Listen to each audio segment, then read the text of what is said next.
All right. Well, welcome everybody. I know we're going to have more participants along the way, but my name is Sam Liss, and I am the chairperson of the Statewide Independent Living Council, or SILC for short. So when we use the acronym SILC, you'll know it means Statewide Independent Living Council. We, of course, are sponsoring these Olmstead webinars. So I'd like to welcome all of you to the third Olmstead webinar in our series. Our third presentation, the keynote presentation for today, will be by Pathways Vermont, whose executive director is the chair of our housing committee, Hillary Melton. I didn't say Hillary Clinton this time, Hillary Melton. And the presentation will explore the vital need to end homelessness in Vermont. We will follow the presentation with a continuing dialogue about our initiative to update and reinvigorate the Vermont State Olmstead Plan, which was handed to Governor Jim Douglas by the legislature in 2004. Obviously, we can't single out anyone, but I do want to welcome certainly our congressional delegation staffers who are here. Now I'm going to turn it over to Tom Hamilton, the executive director of the SILC, for a introduction prior to our keynote. Tom. Yeah, thank you, Sam, and welcome everybody. Thanks for joining us. Just to do a little housekeeping up front, we do have ASL interpretation available. The screen name for Patrick, and thank you for joining us, Patrick, starts with interpreter. So if you want to pin that as a video, and it will stay on the top of the screen. Let me know if I can be of any assistance in any way. You can use the chat feature, or you can email me, vtsilcdir@gmail.com, the email that was used for the invite for this, if there are any issues. And if you want to give input in the discussion portions of the webinar that'll happen later on, you can use those features as well. We are, like Sam said, going to start with a keynote presentation from Pathways Vermont. We're very excited to have them. And then we are going to have a few discussion topics. And the first one after the presentation will be discussing our next webinar, which we've had conversations about the topic being related to DOC, Department of Corrections, and Olmstead and how they interact. And so we, as the SILC, have had some conversations and started a relationship with interacting with the DOC in general. And so we're hoping that this is a good lead into that. And then we will have some discussion around the sort of longer term goals of updating the Vermont Olmstead Plan and generating a plan that, you know, the advocacy movements in the state would like to see. And then we'll have some general closing, do some action statements. And I just want to point out, you know, the last half hour there is all broken down into 10-minute chunks, but you know, if we want to pay attention to one area more than the other, that can all be flexible, and we'll just go with where the discussion takes us there. But other than that, yeah, reach out to me if there's any issues, and I'll be monitoring things on the sort of technical side, and I'll hand it over to Lindsay and Rebecca. Thank you.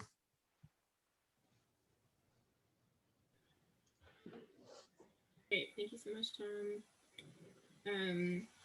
I am screen sharing. We do have a PowerPoint that accompanies our conversation today.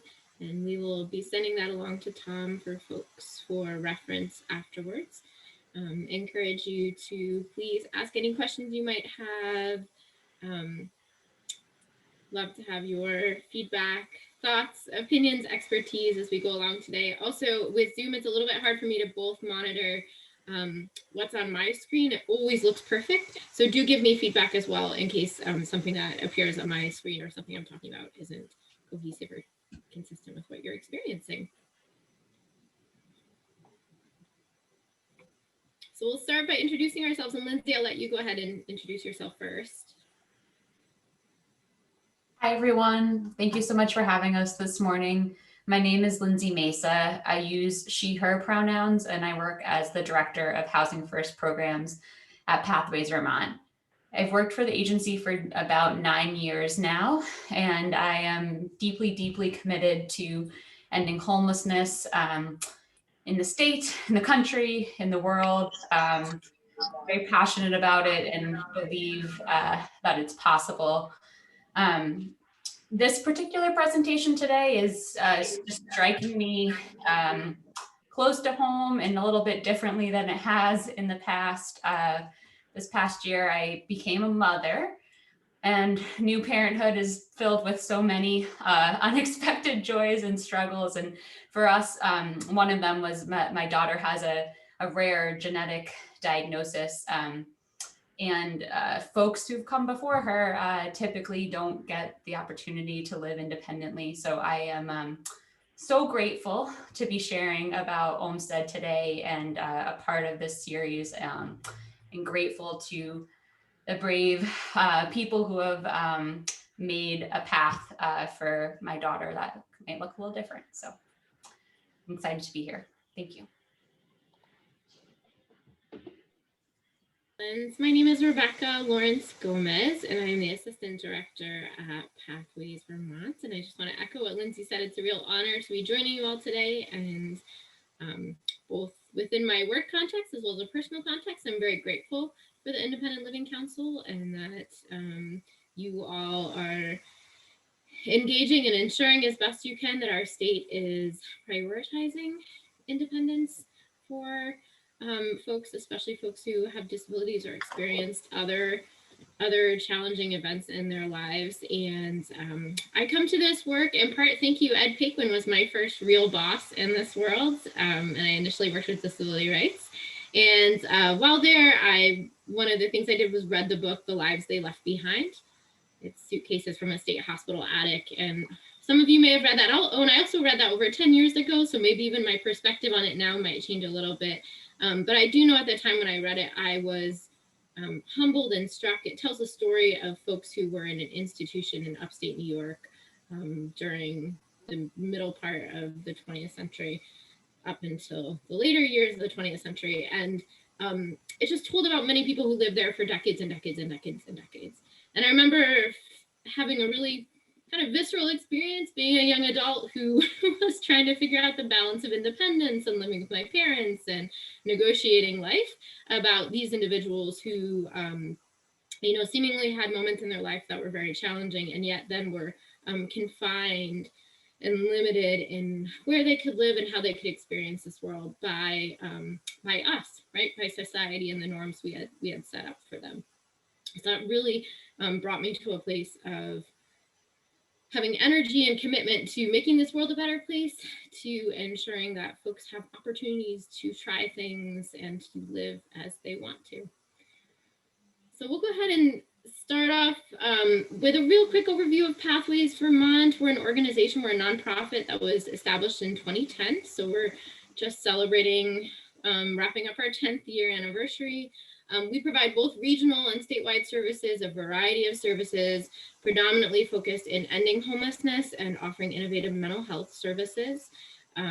We will be talking today about our Housing First program. And so I'm not going to get into detail about that, but I will say we also run the statewide Vermont support line.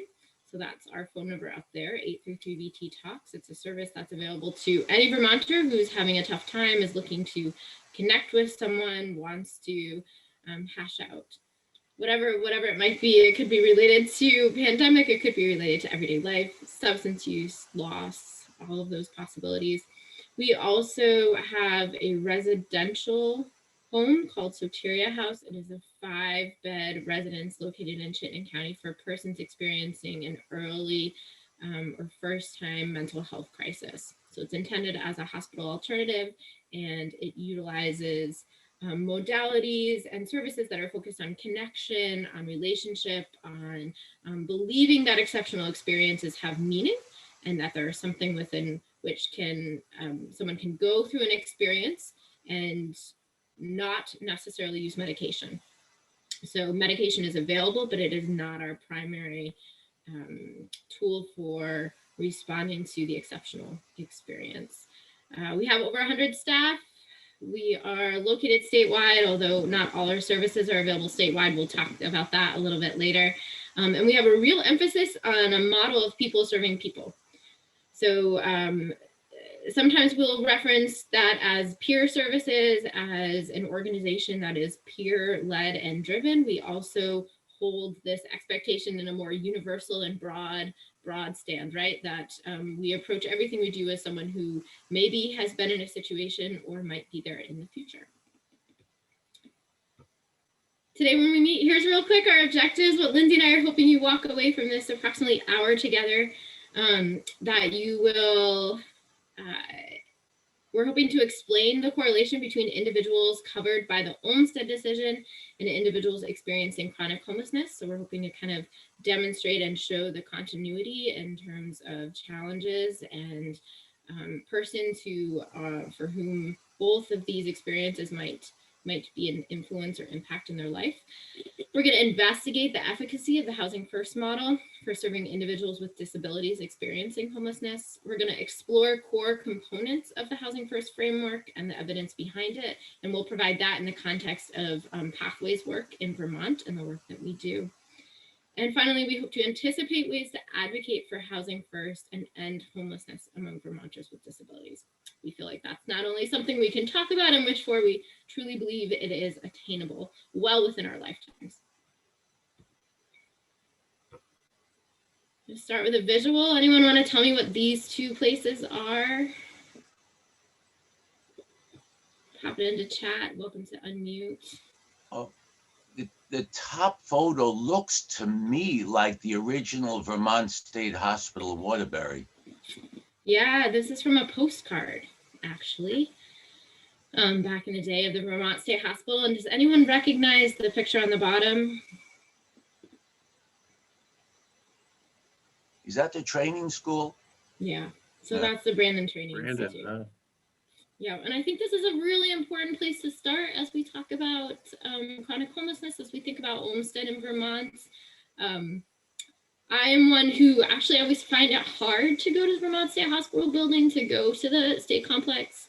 At one point, there were over 1,000 individuals housed in that complex. And to provide a context for that, that is more than over 100 towns in Vermont. So that one context had more people than 100 of our communities in the state.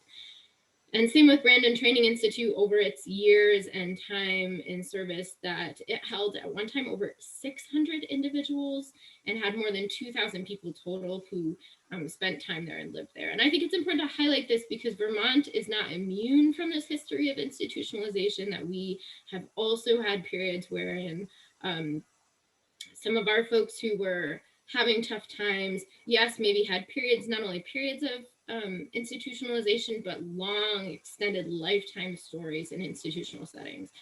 And I'm very grateful that we're not in that place anymore. And yet I also think it is naive for us to project or assume that this isn't still something that's relevant and prevalent in our communities.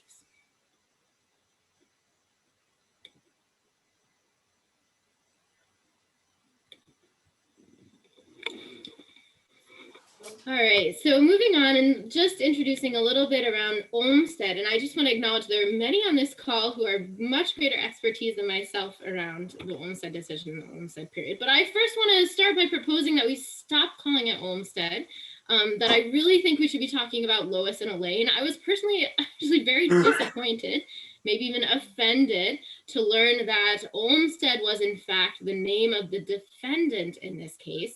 Olmstead was the commissioner of the Georgia Department of Human Resources, and it was Elaine and Lois who, Lois Curtis and Elaine Wilson, who had the experiences of going in and out of the state mental hospitals in Georgia. And the premise was that it was because there was a lack of community supports for them to remain in community setting. All right, so again, I'm guessing many of you are familiar, it was a 1999 Supreme Court decision. It was determined that segregation of persons with disabilities, so segregating everyone into a congregate setting, whether that's a large institution, we often reference Olmstead also though in terms of smaller congregate living settings or institutional settings, that is a form of discrimination and is in violation of the Americans with Disabilities Act, specifically Title II. And that community-based services must be available to folks when services are appropriate, when the person does not oppose those services, and they can be reasonably accommodated. And I highlighted services are appropriate because, you know, part of what Lindsay and I are hoping to present today is that those services and the appropriateness of them can be very open and different and flexible. And that we have to be careful that we don't use this as an excuse, again, for perpetuating institutionalization, for limiting choice, because certainly this group knows probably more than any that there are opportunities for folks, right, that can look different and that we can really be creative in the way in which we support people in the community. And I'm going to close off my kind of introduction with a quote from someone named Howie T. Harp. Howie lived in New York City and was a massive advocate and proponent of the disability rights movement, and specifically around folks experiencing mental health issues. And this is part of a poem that Howie wrote, and it feels so resonant and prevalent to what we'll be talking about today. And Howie says, because I'm not like normal people, I won't fit in their mold. And for that crime, they either lock me up or put me out in the cold. And I think what Howie captures for me here is that oftentimes for folks like Howie, and even still for folks today, that what was happening is that they either found themselves in institutional settings or they found themselves homeless. And we know that that is wrong and unnecessary. And I'll pass it off to Lindsay and she'll introduce and talk a little bit about the Housing First model and how we find this to be a resolution for folks like Howie and others in our community.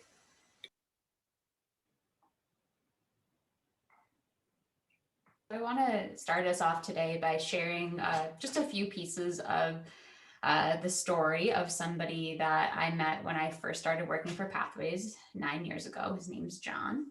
John was referred to us the day after his 69th birthday.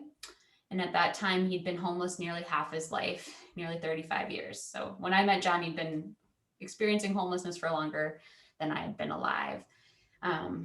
John had been in Vermont for decades, but he grew up in Boston and the accent stuck with him. He also always wore this pair of bright yellow suspenders that were kind of like a classic ruler suspenders. John was a self-proclaimed alcoholic. He had a number of medical issues. He'd been psychiatrically hospitalized 12 times. He spent a good portion of his younger years incarcerated.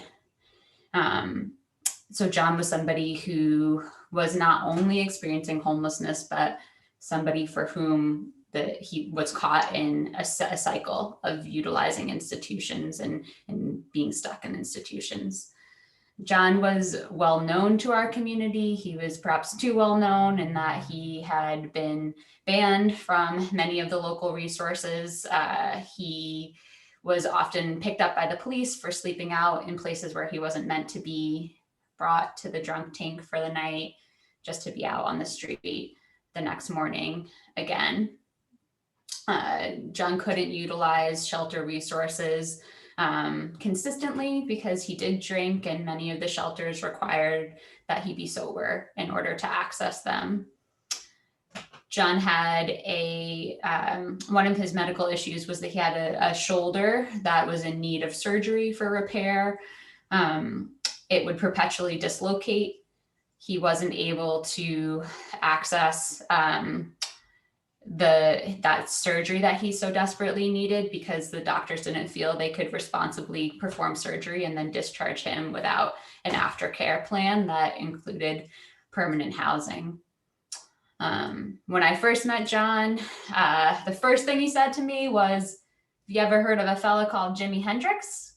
Because that boy could really play." And the second thing that he said was, "I can't turn 70 on the streets." John was committed to ending this cycle, but he wasn't sure where to start. So Rebecca, if you could just bring us back to this image. So what I was describing, which was true for John and his experience of chronic homelessness, is true for many who experience homelessness for a long time, which is that this idea that people who experience long-term homelessness, that they're really off the grid, off the radar, is oftentimes not the case. Oftentimes people who experience the longest periods of homelessness are sometimes also the highest utilizers of some of our most expensive social resources.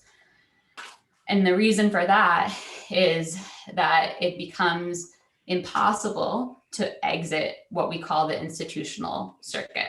So you might find yourself bouncing around, utilizing these various resources, but without a way to end that cycle. When I think about John and John's story, I see elements of Lois and Elaine's story. I see elements of stories of folks who don't have the opportunity to access the community-based resources that are really going to center them and help them to find home. To understand a little bit more about how homelessness has become such an issue in our country also means tuning in to our history of deinstitutionalization.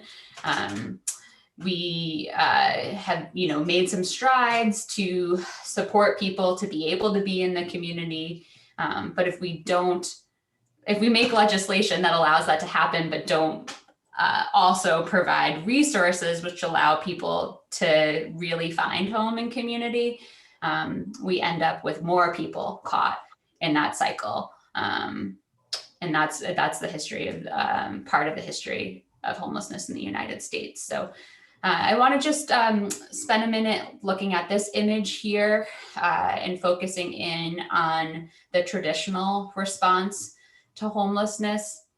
The United States has had taken this issue of increasing numbers of people experiencing homelessness and responded to it with what's called a housing readiness model. And the idea is demonstrated here, but the idea is that when people enter homelessness, that they then go through a stepwise system to eventually exiting homelessness. And that if they can demonstrate readiness for housing prior to obtaining permanent housing, that they might be more successful once they get that housing. And the readiness looks like following program rules. It looks like being able to live in a congregate living environment, a shelter, right?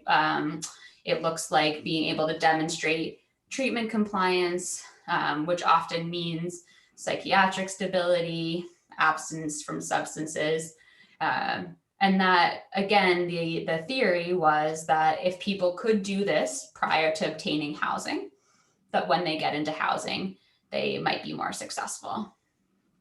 This staircase model is, as you can imagine, not as linear as you might hope it to be. It can be challenging to make it up the steps, and people may find themselves back in a shelter environment or homeless on the streets for extended periods of time. This model has about a 45% housing retention rate.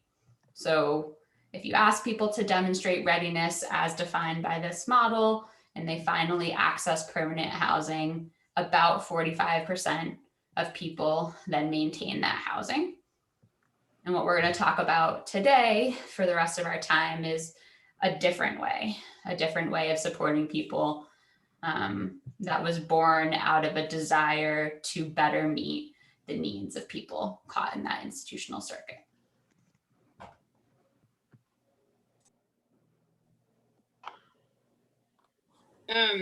So I'll just real quick introduce you. Some of you might be familiar with Dr. Simbaris. This is him actually in our state house next to Hillary Melton, our director at Pathways. And Dr. Simbaris is credited with being the founder of the Housing First model and the creator of the Housing First model. And he was working as a psychologist on the streets of New York. And his experience was that he, in fact, would encounter folks, they would be in crisis and tough space, and he would send them off to an institutional setting, to a place of higher need. And then in short order, he would often see the same people back again. And so we think about that visual of the circle and the institutional circle, that was in fact what Dr. Simbaris was experiencing and in fact participating in, and feeling frustrated with the inefficacy of it. So he aspired to stop that circuit, right, to change things up. And he really focused and wanted a model that listened to the people he was serving and focused on choice. We'll watch a quick video in a second where he'll kind of introduce a little bit about how the model came to be. And it also was built on the belief that housing is a basic right and that it's a human right and that everyone should have access to housing. And finally, with some funds and with Hillary actually as his first project director, Sam kicked off the first Housing First team in New York City. So let's watch a quick video where he introduces Housing First. And I'll get some feedback on you guys to ensure that the sound and everything works.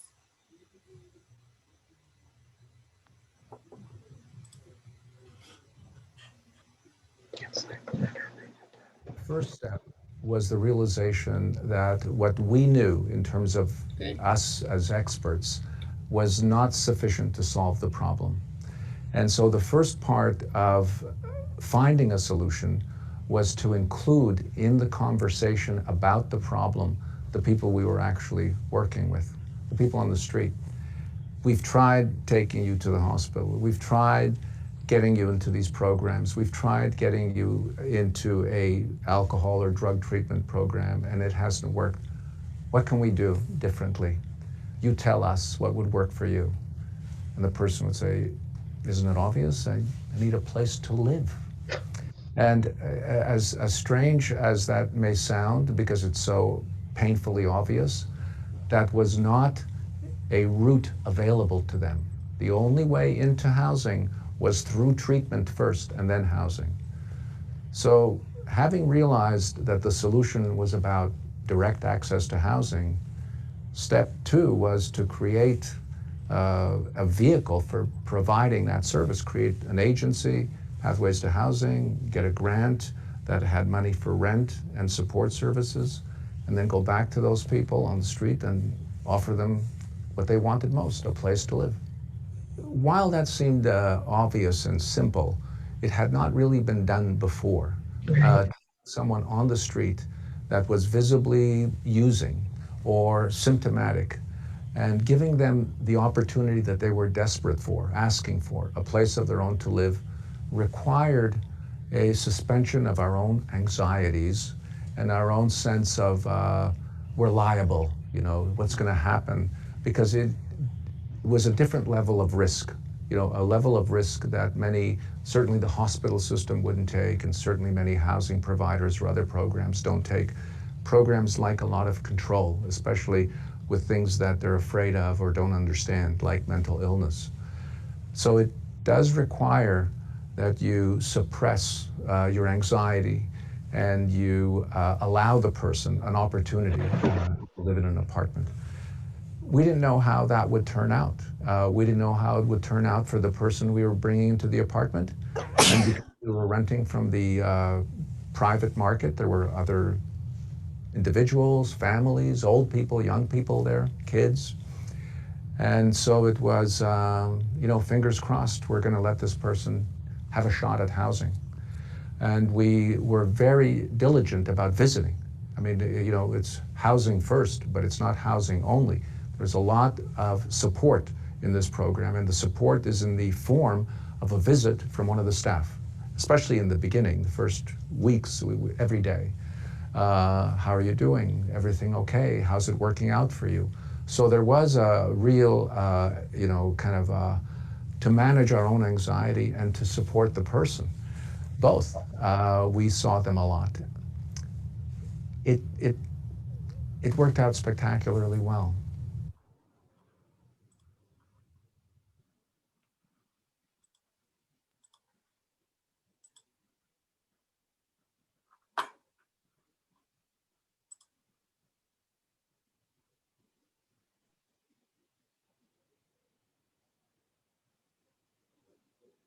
Thanks. Give me a second there to reconvene and There you are. click things off and other such things. So as Dr. Simbaris said, the model has worked exceptionally well, and Housing First has expanded far beyond New York.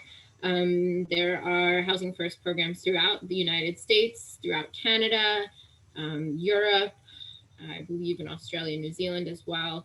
And as Lindsay noted earlier, traditional responses to homelessness have demonstrated about a 45% retention rate in housing. And we know that Housing First, this model that Dr. Simbaris helped to create, has an 85% retention rate. And what's especially notable about that is Housing First is geared toward and serves those who have the most extensive experiences with institutional settings, right? Folks who have been in and out of incarceration, in and out of hospital settings, etc. And even if the numbers don't convince you in terms of the efficacy in ending homelessness, we do often advocate and point out that Housing First has been proven to be a cost-effective model. In fact, the president who was initially the greatest advocate of a Housing First model was George W. Bush. And it was from a fiscal roots perspective, right, in demonstrating that an individual spending one night in a psychiatric hospital, and actually now in Vermont, this is quite in excess of $1,500, it might be up to about $2,000 per person per night. And you can see, again, emergency rooms range anywhere from 500 to 1,000, correctional facilities, et cetera, right down the line. A Housing First program costs around $42 a night per person. And Lindsay will actually talk a little bit more about some of our outcomes and numbers in Vermont as we transition to taking this urban model and having it here. Want to highlight that $42 a day is the funding for both support services. So as Dr. Simbaris is discussing in his program, an important component of doing community-based work with people who have maybe been exiting, you know, intensively staffed residential settings is to have people available to them. So that's for services, as well as a housing subsidy. So for most folks that are exiting long-term homelessness, it would not be feasible or affordable for them to pay for private market housing. So that incorporates the cost of a housing subsidy, like a Section 8 subsidy, that makes housing affordable. So I want to talk to you a little bit more about Pathways Vermont's history. Pathways Vermont came to the state 10 years ago. And we started as a demonstration project. So this model that Dr. Simbaris had just described had started in New York City, and then it had been replicated in Philadelphia and DC, major urban centers. And they were seeing these tremendous successes. Not only were they seeing housing retention rates that about doubled the old way of doing things, they were also hearing from people in the program that this was really working, that this was really honoring their needs and wants and desires in terms of what it meant to be in community. The idea of Pathways coming to Vermont was to see if this urban model could be replicated in a rural state, and if we would see similar outcomes. And what we have found is that we do. There have been some adaptations that we've made, not too many of which we'll highlight today, but to make it practical to do this work in this state. We've seen, though, those same really high retention rates, those same successes in terms of what it looks like for people to be engaged in services and to attain other life goals. And this visual is one demonstration of some of the efficacy of the work in the state of Vermont. We looked at a cohort of 129 individuals that we were serving in the state, and we tracked where they were every day for the 6 months prior to entering our project. And then similarly, we looked at where they were staying every day the 6 months after entering our project. And what is demonstrated here is the significant cost savings of supporting people to be in community versus in institutions. We saw over $1 million in savings in psychiatric hospitalizations, over $500,000 in savings in correctional institution costs, and over $100,000 in savings in motel costs. And what this visual represents is just that when people get the opportunity to be in permanent housing, to be in community, they show up there and they stay there, and they spend less time in institutional settings. So driving people to get the opportunity to do what is important to them, which is to have permanent housing, is effective, and it saves the state money.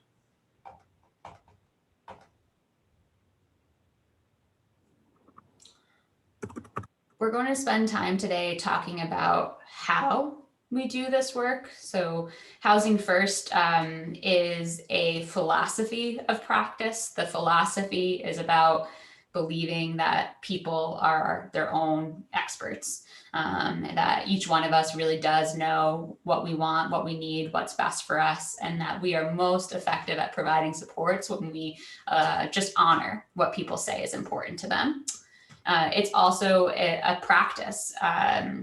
The practice of Housing First was entered into the Substance Abuse and Mental Health Services Administration Evidence-Based Practice Registry back in 2007.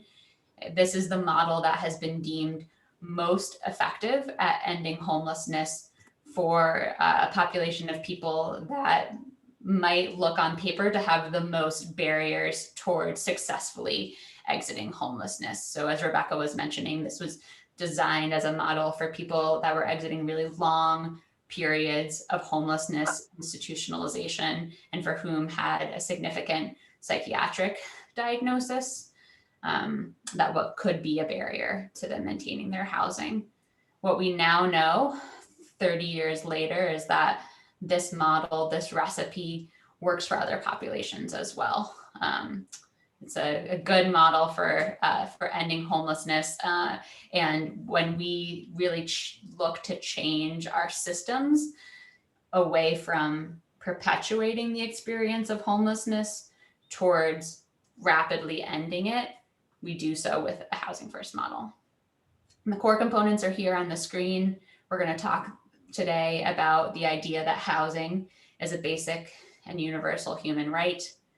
We'll talk about providing services that are separate from, distinct from housing environments. And we'll talk about a peer model of service delivery. So a model wherein humans with our own diverse lived experience are supporting other humans with their own diverse experiences. Thanks. And we're actually, we're not going to call you out if you don't do anything, but we are in fact going to ask you to be participating, to be thinking about things, to be honest with yourself around how you might approach things. So I'm going to start off with our first core component, which is housing is a right. And I want you to look at this list, and you're welcome to write it down, I encourage you to do so, but also you can just think in your head, who on this list do you think deserves housing? And I will read it out loud in case folks, that makes it more accessible for folks.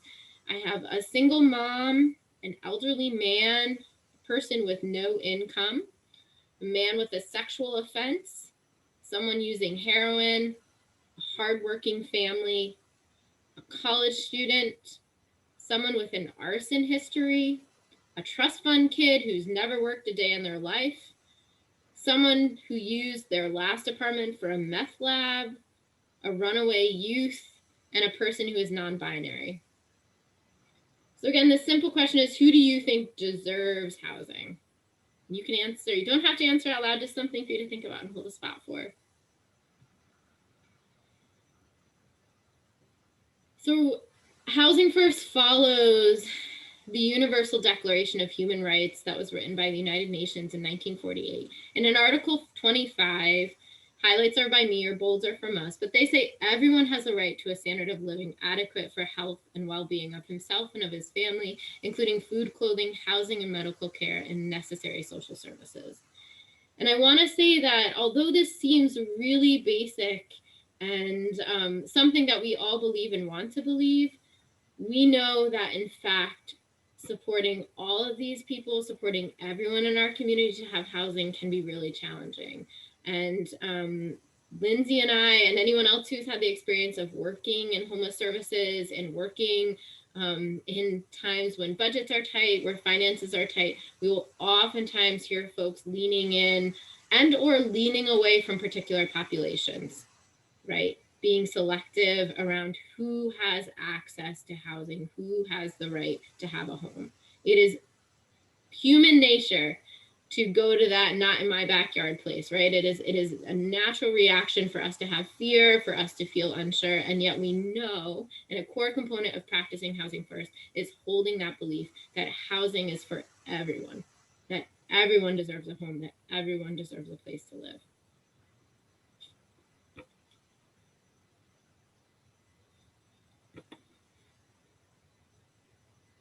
Next, we're going to be talking about this second idea, which is providing services that are separate from housing.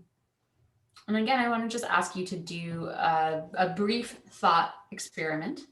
You can also share in the chat if you'd like to. But when you think about your home, perhaps you own a home, perhaps you rent an apartment. When you think about what you need to do to maintain that home, what kinds of things come to mind? What prevents you from being asked to leave your apartment, foreclosing on your house, etc.?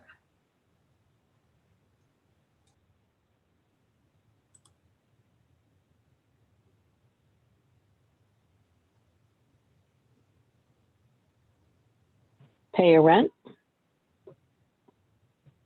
Yeah, thanks so much for sharing. Pay your rent, most likely on time, maybe not quite on time if you have a flexible landlord. Housekeeping. Yeah, keep your place in a condition that works for other people that you live with, but maybe works for your landlord if you're not owning your own house. Works for your neighbors. Attendant services. Sorry, what was that? Attendant services. Thank you. Attending services. No, attendant. Like Oh. personal care services. Thank you. Thank you so much for the clarification. So personal care or attendant services, that might make it possible to stay in your housing, yes. Seeing some other things in the chat here, paying bills, rent, mortgages, taxes, adequate food and supplies. Thank you so much for everyone who shared. So here I have a list, and some of this are things that you've already reflected on. When we think about what it takes to maintain housing, most of us might think about what does it look like to adhere to a lease agreement, right? Or to a collective kind of societal agreement about what's expected of you as a neighbor in your community. In the past, when people have exited homelessness using that traditional model, that stepwise model that we were talking about, those temporary housing placements that people accessed often have a lot of program requirements. So they might ask that people meet with a psychiatrist, that they pass over the medication that they take and have it administered. There might be requirements around urine testing and around drug testing or a curfew set for where they're living. Those are all general expectations of somebody that is kind of working towards that path towards housing readiness that we described. What we seek to do in a housing first model is to really decouple all of those program requirements from the housing. So all that we're asking for somebody who's entering housing is that they be willing to do their best to adhere to a standard lease agreement, to those same commitments that any other person would have in housing. So we're not giving extra requirements to somebody just because they're exiting homelessness, or just because they have a psychiatric diagnosis, or just because they're using substances. We're decoupling all of those program requirements from the housing and treating somebody just like anybody else in the community. So when we talk about home in a housing first program, this is what we mean. We mean that people get a choice in where they live, rather than showing up and saying, hey, here's the place that you have to live. This is your room. This is where you need to stay. People get to decide what community they want to be in, what amenities are important to them. The housing is permanent. People sign lease agreements with the option to renew, just like would be available to anybody else. We talked a little bit about affordability. Affordability is necessary in order for anything to be permanent. If you are in a unit that's not affordable to you, you're not going to be able to maintain it for the long term. So for most folks that we work with, that means access to a housing subsidy so that they're paying 30% of their income towards their rent. Private, this is really important. It's an important intersection with Olmstead. The way that we serve people in the communities is in private apartments. We don't own any buildings. We don't say, here's the 20-bed residence where all of the people exiting homelessness live. It's integrated into the community. People are living amongst us as our neighbors. And to revisit a bit of John's story, when John came to work with us, he had a lot of ideas about what was important to him in housing. He had been experiencing homelessness in the Burlington area for decades, so he knew the community well. He did not have access to a car, so it was important for him to be somewhere that was walkable so that he could get to the resources that he needed. He had a practice of going to the food shelf every morning for breakfast, and that was something that it was important to him to be able to continue to do in his housing. He found a lot of community there, so that was one of his criteria. And as I mentioned in my introduction, it was a hard road to find the right apartment for John, because not many landlords were willing to take a chance on him. It was hard for them to imagine, how is somebody this late in their life, nearly 70 years old, going to make this dramatic change? But with the help of our dedicated housing team, we eventually found John an apartment, pictured here in the Old North End of Burlington, just about a block and a half from the food shelf. John moved in. He celebrated his 70th birthday in housing by calling and dedicating to himself a Jimi Hendrix song on the radio, and then calling all of us to ask us to listen in. And this is where he lived out the rest of his life.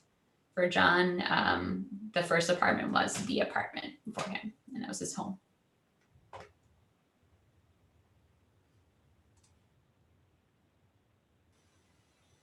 So we talked about housing as a right, and the separation of housing and services as the core components of a housing first model. And we're going to wrap up and kind of continue our time together with the final component, which is a peer model of services. I also just want to provide a caveat here that this is a pretty quick version of housing first training and education, and certainly within Pathways and some other places, if you are interested in more information or have additional questions, we'd love to provide them. and or support if you know a team or if you're working with a team who is aspiring to move towards a more inclusive, considerate model of services. We're always happy to provide and support with that as well. When we think about peer services, I'm going to start with a quote from Rosa Parks, which says, "Nothing in the golden rule says that others will treat us as we have treated them. It only says that we must treat others in a way that we would want to be treated." And this is a core component of Housing First. Whether you work on a Housing First team because you have experienced homelessness, or because you have experienced and struggled with mental health issues, or maybe you haven't had that experience, we expect and anticipate that all the services we provide are from a mindset and a focus of this could be me, or it might be me someday. And within this context of peer services, we consider the empathy, right, as a core component. We think about choice as an element and hope.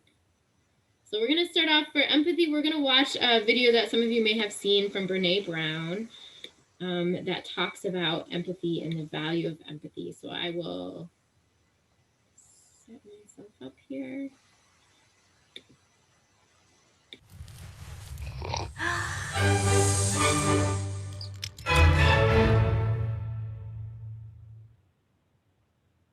So what is empathy, and why is it very different than sympathy? Empathy fuels connection. Sympathy drives disconnection. Empathy, it's very interesting. Teresa Wiseman is a nursing scholar who studied professions, very diverse professions where empathy is relevant, and came up with 4 qualities of empathy. Perspective taking, the ability to take the perspective of another person or recognize their perspective as their truth. Staying out of judgment, not easy when you enjoy it as much as most of us do. Recognizing emotion in other people and then communicating that. Empathy is feeling with people. And to me, I always think of empathy as this kind of sacred space when someone's kind of in a deep hole and they shout out from the bottom and they say, "I'm stuck, it's dark, I'm overwhelmed." And then we look and we say, "Hey, you can climb down. I know what it's like down here, and you're not alone." Sympathy is, "Ooh, it's bad, no, you want a sandwich?" Empathy is a choice, and it's a vulnerable choice, because in order to connect with you, I have to connect with something in myself that knows that feeling. Rarely, if ever, does an empathic response begin with "at least." Yeah. And we do it all the time, because you know what? Someone just shared something with us that's incredibly painful, and we're trying to silver lining it. I don't think that's a verb, but I'm using it as one. We're trying to put the silver lining around it. So, I had a miscarriage. Oh, at least you know you can get pregnant. I think my marriage is falling apart. At least you have a marriage. John's getting kicked out of school. At least Sarah is an A student. But one of the things we do sometimes in the face of very difficult conversations is we try to make things better. If I share something with you that's very difficult, I'd rather you say, "I don't even know what to say right now, I'm just so glad you told me." Because the truth is, rarely can a response make something better. What makes something better is connection.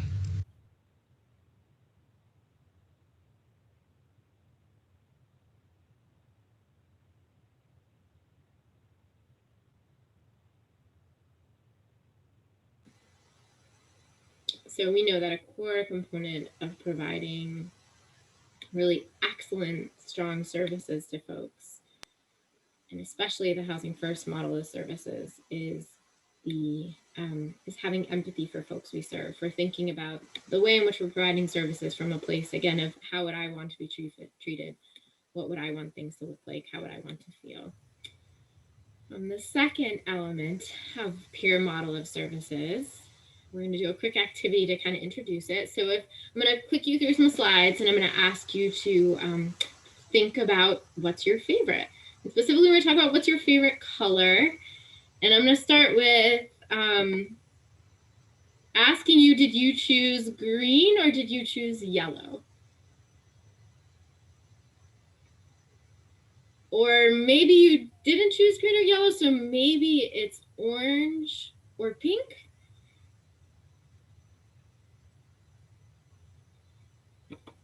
And I want to say that you know your favorite color, and maybe it was green, maybe it was yellow, maybe it was orange or pink. But we know that, in fact, it could be a spectrum of anything. Perhaps you're very creative and it's mauve, or it's burnt orange, or it's maroon, or something along this full spectrum of choice. And when we think about Housing First, we know a key element of this peer model of services is choice. And so often when people are experiencing homelessness, when someone has a disability, when someone has a history of living in an institutional setting, we limit choice, right? We don't say, where do you want to live? What do you want your home to look like? We say, would you like to live in this apartment or this apartment? Do you want to receive therapy at my office or at our second office? Do you want to take this medication or this medication? It's not always maybe 3 options in the mix, right? But we really want to highlight here is that so often in our history, but also in current practice, we limit people in what they are allowed to do, how we're allowed to express our wants, how we're allowed to welcome and ask for our needs. And I think when I think back to Elaine and Lois's story, part of their story is that they oftentimes were in fact living in community, that they found themselves cycling back into institutions. And I just want to highlight, oftentimes folks return to institutional settings, not because their needs exceed that which can be provided in community, but that which is being offered in community is insufficient. Which takes us to our final element of the peer services model, which is hope. Oh, and this is my favorite, I think. So at its core, this model is about hope. It's about belief in our fellow people and the infinite potential that exists in all of us. It's about recognizing that maybe when people come to work with us, they might be experiencing some of their most challenging times, and remembering for them, holding that possibility for them that now is not always, that things can and do change, and that there's a road for every one of us to the life that we want to live. John was one of my first teachers, a great teacher of this. I'm so grateful to him. He has given us this permission to share these pieces of his story in that they might inspire others and that they might shine a little hope on others. John was one of my first teachers about the importance of gratitude. He was the kind of person that remembered any small kindness shown to him. And he took it in and just wanted to give that kindness right back out into the world. So one of the reasons I've incorporated a gratitude practice into my life is through my work with John. When John first came to us, that statement he had about I can't turn 70 on the streets, there was a lot of validity to that. John was one of the people in our communities that was targeted as most likely to die without an intervention. So most likely to pass away within the year. John did celebrate his 70th birthday in housing and a couple more birthdays in housing. And I truly believe that was extra time that we got to have with John. He was a member of our community. And he was somebody who was so infinitely talented.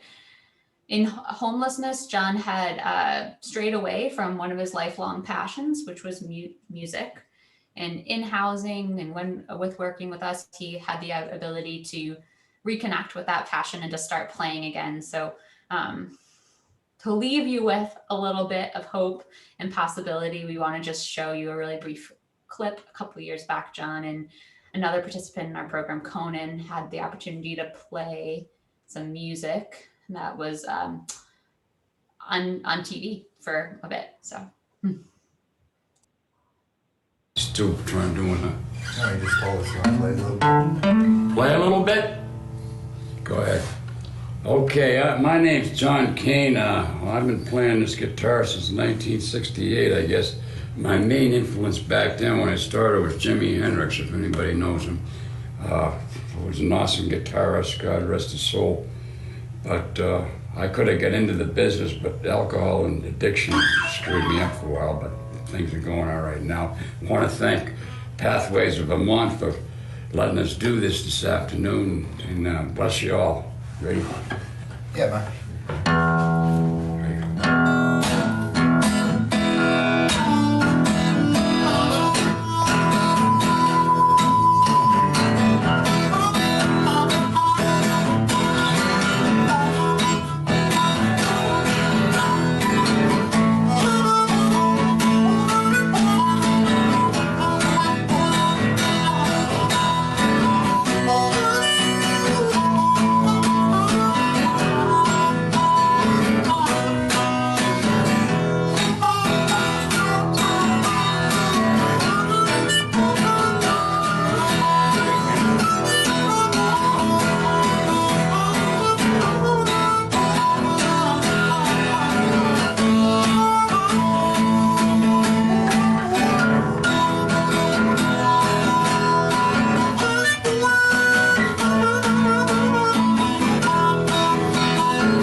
One of my very favorite videos. It's available on YouTube. You can watch the rest of it too if you want.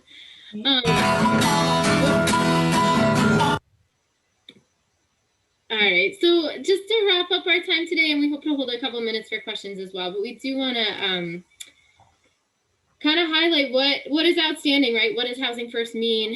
Should it be available for all Vermonters? Clearly, Lindsay and I have our opinion and thoughts on that, but we do want to highlight to you all what is outstanding, what are the needs still as we see them in our community.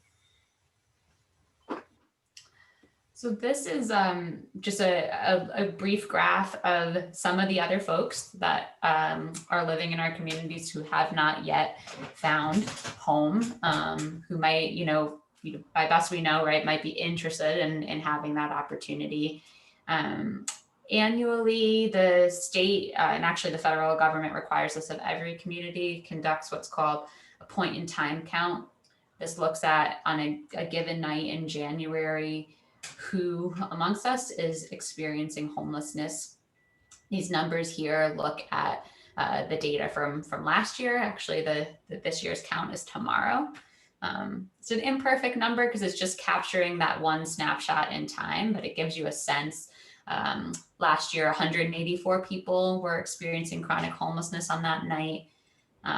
373 people identified as having a significant mental health experience, as well as experiencing homelessness. The state has 200 psychiatric beds. Those are consistently over 90% capacity. So we can imagine that at any given point in time, about 190 of us are psychiatrically hospitalized, some of us for a long time. And over 2,000 Vermonters are incarcerated. It's pretty staggering to me to see those numbers and the number of people that haven't yet had this experience of finding home.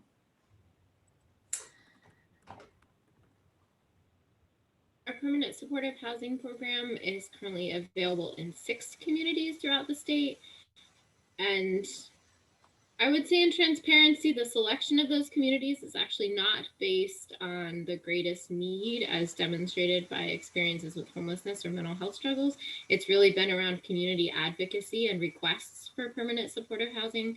So if you don't see your community represented, I'd highlight Lamoille, the Northeast Kingdom in general, And then certainly Rutland and Bennington counties don't have access to a permanent supportive housing program provided by Pathways Vermont. That being said, within our 6 communities, we have housed over 500 households and have a 90% housing retention rate, which means on any given night, about 90% of our folks are safe and in their home. And again, as I highlighted, we have 8 counties in Vermont wherein we don't currently have permanent supportive housing. So before we move on to questions, I just wanted to share with you a quote from an interview conducted with Lois, who we know is the heartbeat, the leader behind the Olmstead Act and this access. And Lois was asked, what would you say to folks who are still in institutional settings? And she said, hello to all the people living in institutions. I remember you. I will sing with you again. Have a beautiful day. Love, Lois.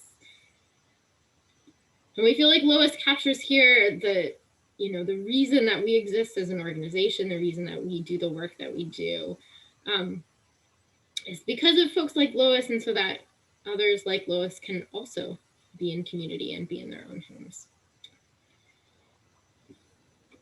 Oh, this is not Lindsay and I's contact information, but I will update this with Lindsay and I's actual contact information. But before we sign off, I think, Tom, correct me if I'm wrong, but I think we have a couple of minutes available for questions if anyone has any. Absolutely. And folks can use the raise hand feature or the chat. Yeah, definitely like 15 minutes or so. Yes, and Rebecca and Lindsay, this is Sam listed, Chair of the SILC. I did want to say I thought that was an absolutely excellent and striking presentation, because frankly, it brought the theoretical and the abstract, down to the realistic and the practical, down to earth, what we're doing or should be doing for peers, and that's what it's all about.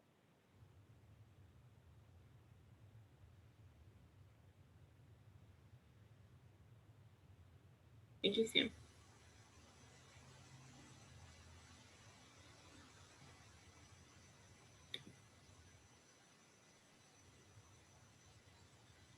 So I guess I'll start if no one else is, yeah, I don't see any hands or anything yet, but I really appreciated that presentation as well. And I just wanted to loop back to the beginning and really, we've had conversations around highlighting Lois and Elaine, but I really appreciate contrast with the naming of the Olmstead Decision and how Lois and Elaine are much more relevant. And I think that's a systemic issue we have with recognizing a lot of these things. And that's a perfect example. And yeah, I don't know if that's something we want to talk about moving forward. Like, I don't know how to turn that into an action step, I guess, but that does seem so important. And yeah, Lois Curtis in particular, her interviews and her work after this decision, there's a lot of really amazing stuff out there. I'm happy to share it personally. I've gotten really into it, and I really appreciate highlighting those two and their contributions. And Deborah has something very important to say in the chat that yeah, should I read the chat questions? Does that make sense for folks? Sure. We can also, there was actually, Tom, there was a little bit prior to Deb's around Bennington that we're happy to answer also. Oh, right. Awesome. Yeah, so Tracy says, I agree with Sam, referring to lack of services in Bennington. Why isn't it in Bennington, and what do we have to do to get it? Definitely. Thanks, Tracy. Thanks, folks who are in Bennington. As a longstanding Vermonter, I have a personal indignation with the disparity of access. I think it's a problem. And our experience has been speak with your legislatures, folks in the legislature, your representatives, your local, your state representatives, your state senators, folks on the appropriations committee, and say, we want equity, right? We want equal access to these programs. And we're happy to, oh, sorry, go ahead. So it's a monetary request to the legislature for providing those services? I think a monetary request, and also, yes, and just an advocacy for equity of access. I think simply saying like, hey, we know there's a model, a permanent supportive housing, an evidence-based practice model available in some areas of Vermont.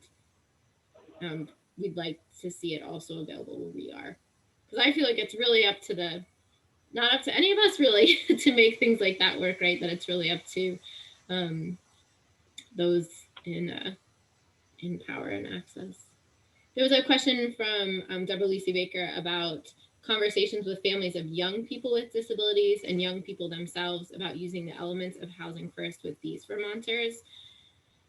I would say not as much as we ideally would like to, and that we are funded and supported to work primarily with folks who are experiencing homelessness. Although we have had definitely within the context of community meetings and just being able to provide information when folks reach out, we have had a couple of instances where there's been local support, again, through either the Department of Mental Health or the Agency of Human Services, wherein we have served an individual who hadn't experienced homelessness, but was maybe coming out of a long-standing institutional setting or could no longer reside with their family. As many of you know, and some of us know from personal experience, right, those transitional years and that transitional time can be really tough. And that, I don't know, it feels like sometimes it's either a group living situation or minimal community-based services. So we're of course always advocating as well for intensive supports. We visit people in their homes. You know, we go to people's apartments to provide services, as Dr. Simbaris described in the original movie. So I think that's an essential element also. This is Deborah. I just want to follow up if it's okay. I really loved the presentation. I love the work you do and the clarity with which you spoke and how beautifully you connected it with disability rights history and the voices of real people. I did want to say that your link around choice and empathy and hope and peer support is so important. And when I used to work at VCIL, and I've been working with the Vermont SILC for a long time, but I remember the days when we were trying to create more housing with support services that would be run by people with disabilities themselves, and the idea of people being able to choose where they live instead of being in institutions. And so many of the systems, even well-intentioned systems, as you said, for example, developmental services or mental health, do put a lot of constraints on, if you want to live in your own space, you have to do X, Y, or Z first. But they also, the choices, as you say, are very limited. And so, I mean, I remember when I worked at VCIL, sometimes picking up the phone when I was there late at night, and it would be a parent of a person with a disability or a spouse who could no longer help their family members stay at home, or just young people who really wanted to have attendant care in their own home. And the choices were so often limited. And when we worked with housing providers in the private sector to try to create a model for housing with personal care that was really people choosing where they lived, many of the systems for people with disabilities are not set up with that being an automatic assumption of where we start, is where people want to live and what kind of supports they need. So even really well-intentioned systems aren't set up to really have that conversation with people with disabilities across the lifespan, across ages. So thank you so much for the work you're doing. And I'm just, wasn't at all criticizing that you weren't doing more with other groups, but more that we need to have the conversation about how to take the principles and values of both Housing First and the independent living movement to changing systems. Thank you. Absolutely. Yeah, thank you so much. And thank you for your work with VCIL and with SILC for all these years.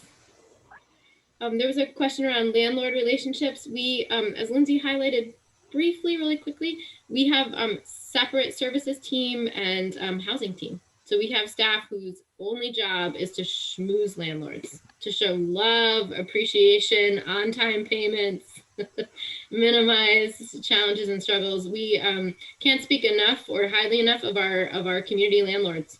We work with hundreds of private landlords throughout Vermont. They are essential to having an effective and successful Housing First model.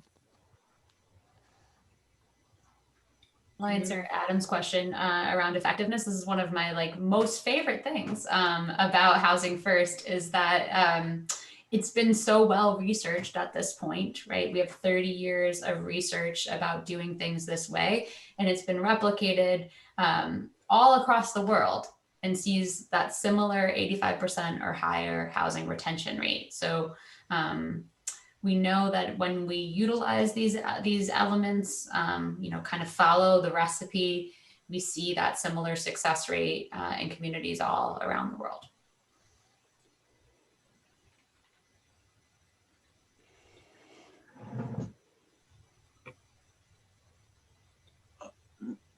If it's okay, this is Sam List, may I say that in partial response to Deborah, that the SILC is actually in the process now of planning upon sponsoring a workshop specifically on housing for transition age youth.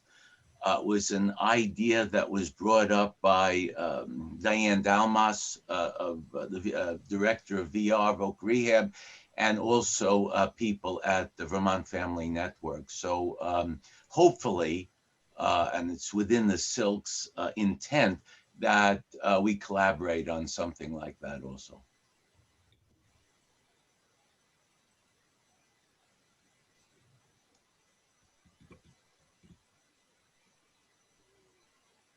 I think that brings us to our time. So I just want to make sure to say thank you all for being here with us today and for the work that you're doing. Very proud to have gotten to spend some time with this group today. So thank you. Thank you. Yes, excellent. Yeah, thank you very much. I just want to make sure I'm not missing anyone else. If anyone has any questions, last call. Awesome.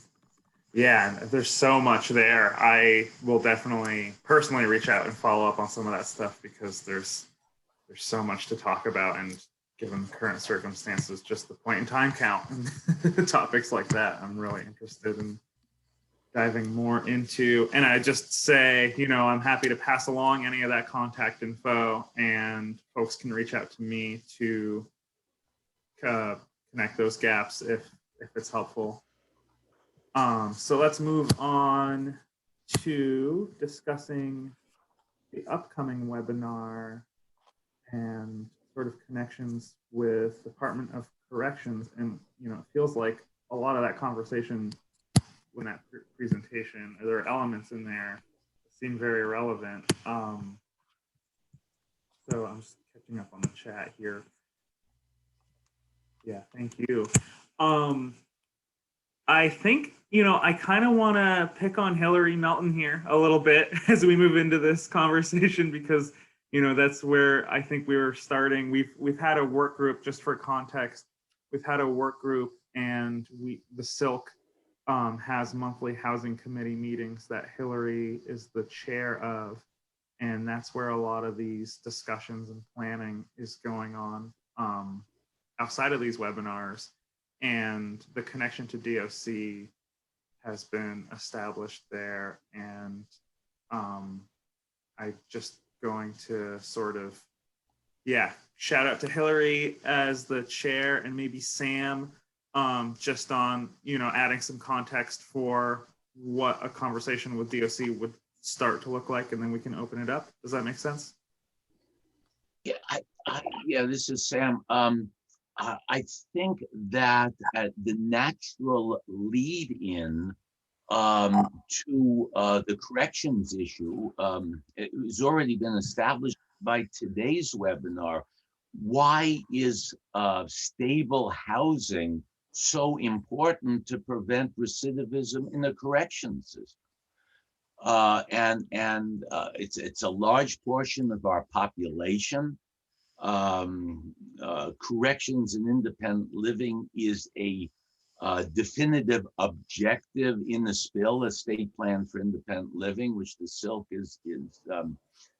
has a responsibility of writing by federal law. And perhaps Hillary can give us maybe just a preview of what's to come in a discussion about that. How important is stable housing when people leave the correction system, along with the other services that are required, like transportation, affordable, accessible, available transportation? Part of the work we do at Pathways, we have a corrections project as well, which is a Housing First Corrections project. So that the presentation that you just saw also applies to folks in corrections. What I'd like to ask this body is for the next presentation, if there's potential speakers or what people would recommend to get at the corrections conversation, other presenters perhaps, or other people who might participate in that conversation. And we're in a planning stage for that next presentation.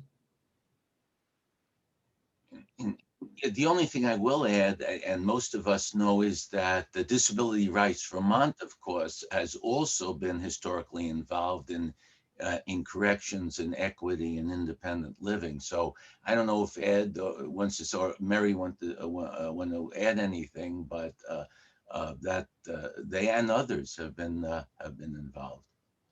Well, I'd certainly be happy to be part of the conversation in preparation for the subject. You know, it is an area where we've worked with a lot of inmates over time, and we've looked at systemic issues, oftentimes relating more to what is somebody getting on the inside that they are entitled to by right. But then there's also sort of the issue of what is it that allows an individual with a disability to serve their minimum sentence, reintegrate into the community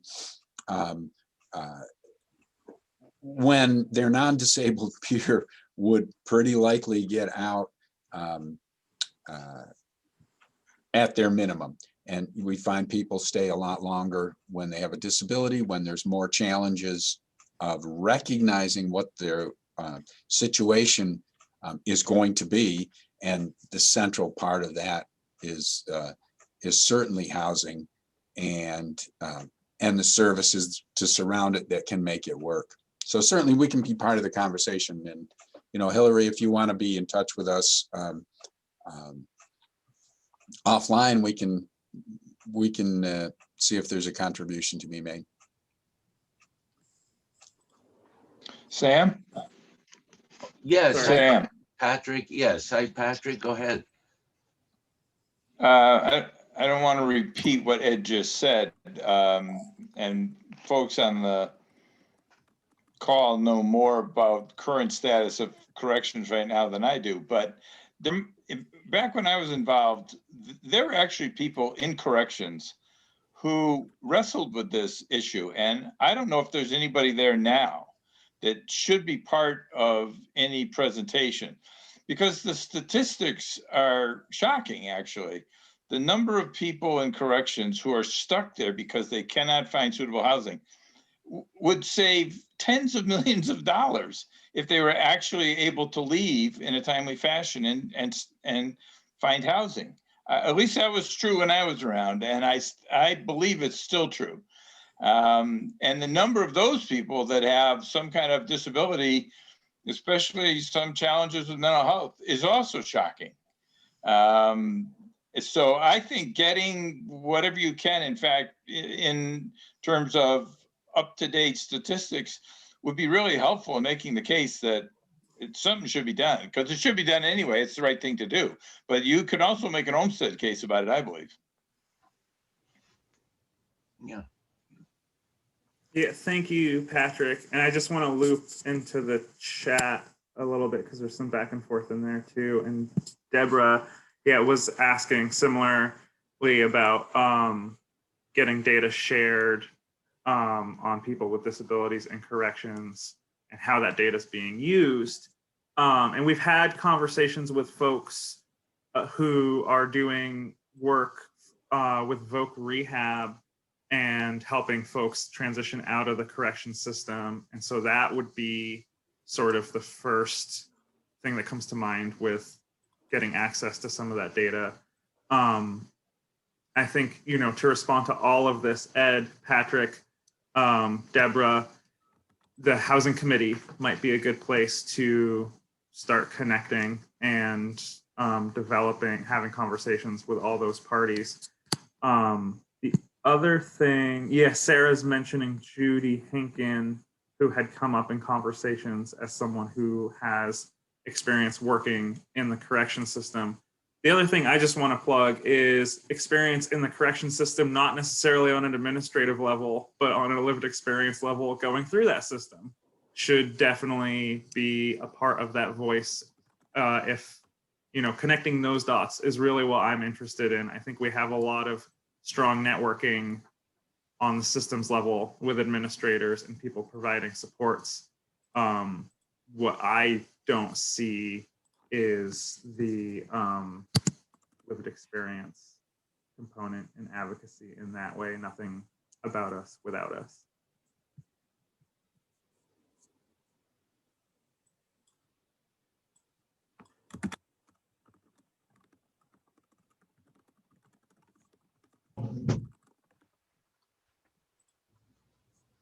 Let's see, and James Smith, James Smith is the contact at VR who said, we can get some data from their perspective on people with disabilities transitioning out of corrections.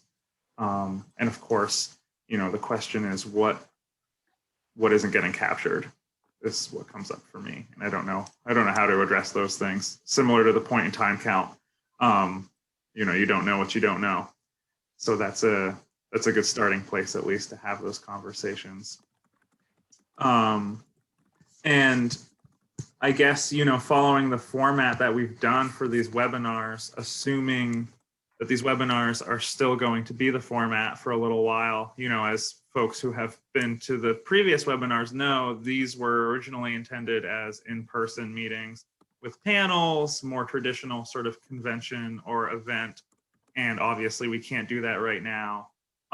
But it seems, as we talk about the future, it seems relevant to at least highlight that we would love and be open to alternate formats when possible again.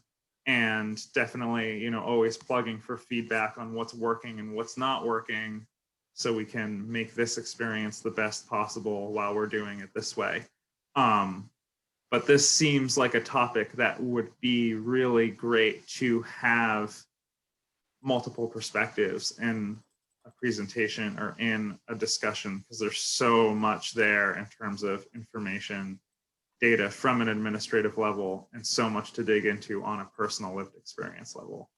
And Tommy, I add something here, and actually Patrick Flood reminded me, in our discussions, for example, in the Olmstead work groups, it was pointed out that, well, first of all, we have to filter, we have to prioritize in reinvigorating the Olmstead plan, and health, the importance of access to adequate health care was pointed out as one of the most important things we can possibly tweak or reinvigorate up front. So what I would like to interject here is, how can we connect, for example, the importance of adequate healthcare, cost-effective healthcare in, for example, in relation to housing and in relation to transition services, whether it be transition from corrections or transition, let's say, from secondary education to career. So how important is the maintaining of some of adequate healthcare?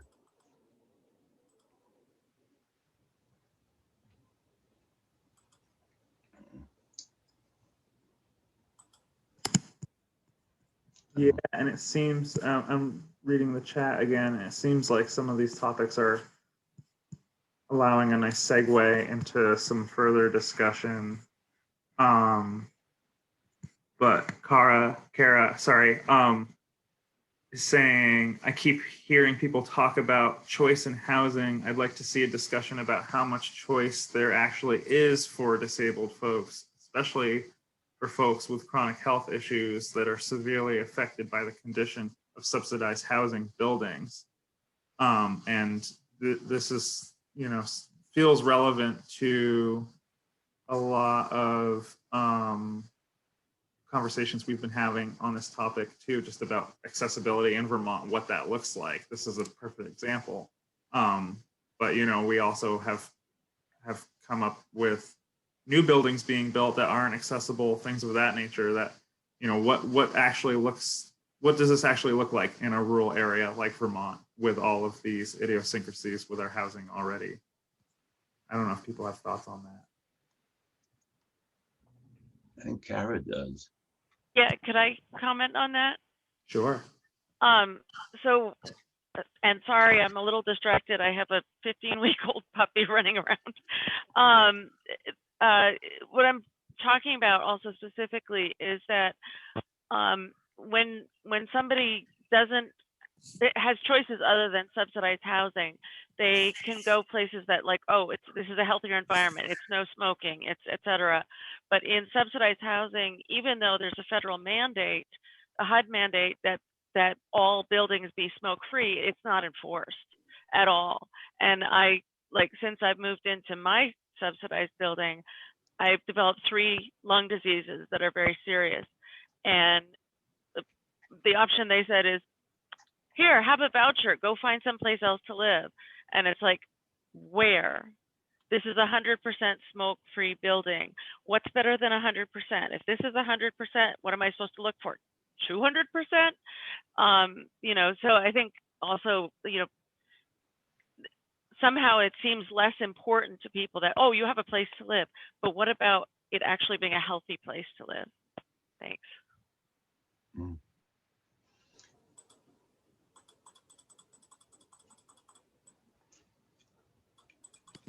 Actually, Tom, I'm just wondering if Patrick has something more to add here, because Patrick Flood, that is, because he was really the driver of the emphasis on health care as it applies to all of the other services, and in this case, particularly stable housing.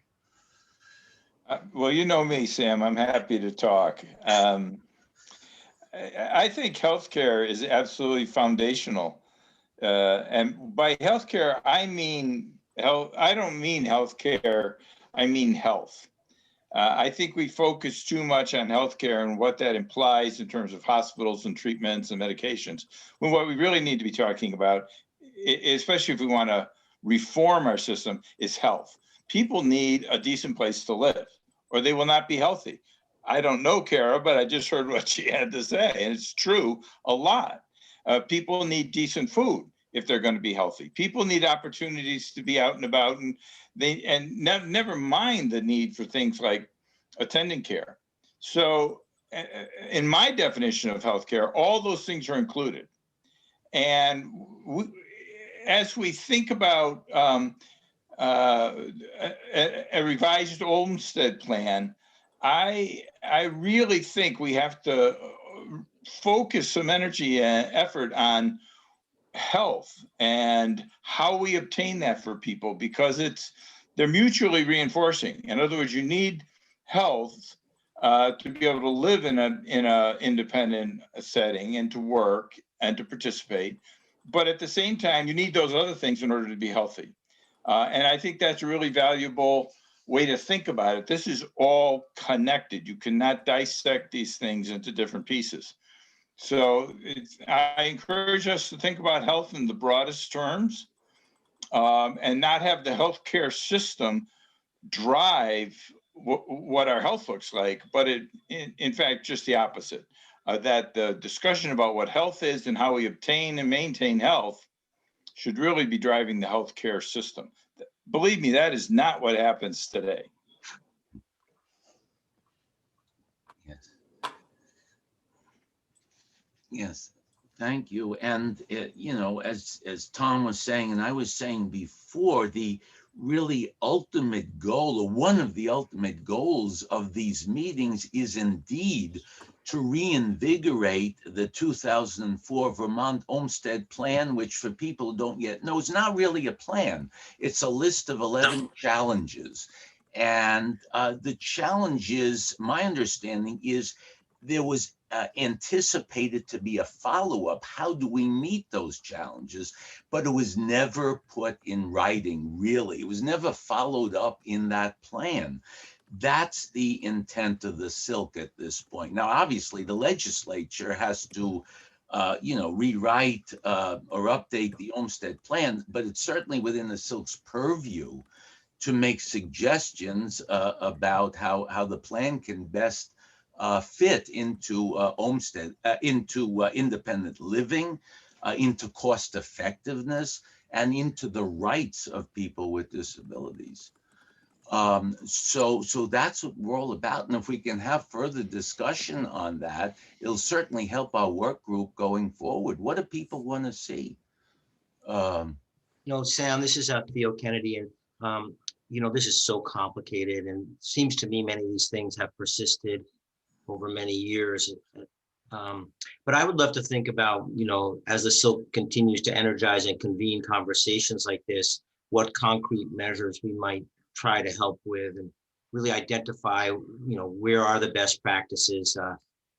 Back in my academic days, I remember Housing First as a model that sounded true, was true, continues to be true.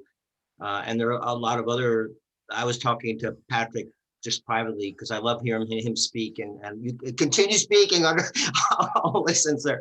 But no, I think getting Karen, Lawson or someone like that, who's taken on a new spin in life, but has a lot of perspective on prison reentry, for example. I mean, I don't know. I want to be respectful of all the great minds in this community. I kind of pick your poison, right? There's so many challenges, and yeah, health needs is defined broadly. I see housing as fundamental health thing. I really loved, I'll just set up with this, but I do want to get to concrete initiatives, but to bring the Article 25 declaration into that presentation before, to me, kind of shows a lacking almost in our country for not internally ratifying that. But yeah, I mean, the work goes on, but I'd like the SILC, if we're going to reinvigorate these conversations, are there some short-term things? Okay. Are there some short-term things at our committees? Because we have a good committee structure and we have a lot of new energy. What are our top priorities? And I know we've talked about that executive committee, but this conversation was so far so stellar. I don't usually have a chance to have mornings like that, so thank you. May I suggest something, Thea? And I certainly, Tom will, I'm sure, interrupt me because I don't want to cut anyone off who has entered in chat or so forth. But Theo, you mentioned something concrete for people who don't know. It is a priority, particularly this year, for the SILC, working with its networking partners to see if we can actually begin to have private insurances pay for hearing aids and perhaps reasonable repairs of hearing aids. Vermont is frankly the only New England state at this time, after Connecticut and Maine passed their private hearing aid insurance mandates, without such a mandate. And it's incredibly important for people who are hard of hearing to maintain their independence by having access, if they wish, to such hearing devices. Sam, I'm sorry, I just want to say that I'm going to interrupt you only because I think we might have better success on that this go around. There's a great coalition, and it's great that you bring that up. I was really focusing on Hillary's leadership and the housing solutions, because I think we can, what is it? Dance and chew gum? I don't know which, but I just think that there are a couple different things that sorry, you should go on about the hearing aid. I think it's important, and I do think, Cove is leading an incredible effort. But in the housing area, I would be interested to hear what people think might be the most big, that's good English, huh? The largest impact, the best way to proceed in trying to identify priorities for the SILC, as a convener, but maybe also as a funder or as a doer, or as an instigator. We need some fundamental change. I don't think we're spending our money as cost effectively as we could. And we need new housing stock. There's just, I'm gonna shut, I just, doesn't seem to have changed a lot, with all due respect. It seems, that's why I'm hopeful when I hear someone like Pathways speak up about those numbers. I found those numbers staggering. I'd love to understand better, you know, where they fit in real data. The last thing I would say is the up-to-date information that you were talking about, Patrick and others. If we can really foster reconnectivity with Dale, with the DOC, and kind of understand, you know, what their actual current data is around housing and transitional housing. Maybe you have that on a daily basis or a weekly basis, Sarah. Do you, when you meet with the Agency of Human Services, or do you have up-to-date data? I'm putting you on the spot. Do you have regular relationships that talk to you about their current problems and data-wise, or just to be provocative? Theo, I was thinking about something else. Oh, that's all right. That's all right. I Data, we can get data though from AHS, right? Sam? Yes. Could I just quickly say, in response to Theo's question, if I understood it correctly, you know, what is the connection between housing, or how could the SILC focus on housing? And I would recommend that somebody reach out to the folks at UVM Medical Center who established housing, because they figured out how much money it was costing them to have people stuck in hospital beds who really needed some kind of supported housing setting. And I forget exactly what they did, but I think didn't they buy a motel or something and turn it into supported housing? I don't know, but the point is, they have numbers about people with disabilities, either psychiatric disabilities or physical disabilities. It was both, who were stuck in the hospital imagine what the daily cost is there. And they actually found it cost effective to establish supportive housing for those folks and save the hospital money. It was a win-win. I promise you, there's more opportunity there to save money in the acute hospital setting and transfer it over to supportive housing for people, especially with disabilities. I don't have the data. Somebody's got it. Steve Leffler, as I recall, led that project at UVM Medical Center. He's now the chief medical officer there. He's probably got a file on his desk that he could just pull out and show you. And I think it's an opportunity for the SILC to meld your efforts to find housing for people with the savings that can occur in acute settings. It's a win-win. Yes, and incidentally, my point, of course, was that the step of simply making hearing aids accessible actually contributes to stable housing. It can preclude earlier than otherwise onset of dementia, and people can remain in their homes living independently. It can prevent unnecessary, needless falls and resulting injuries. So it's things like this that can contribute cost effectively to stable health, as Patrick put it, and stable independent living. So this is a step we can take in that direction. Directions, actually, Patrick already said, it's all interconnected. It is.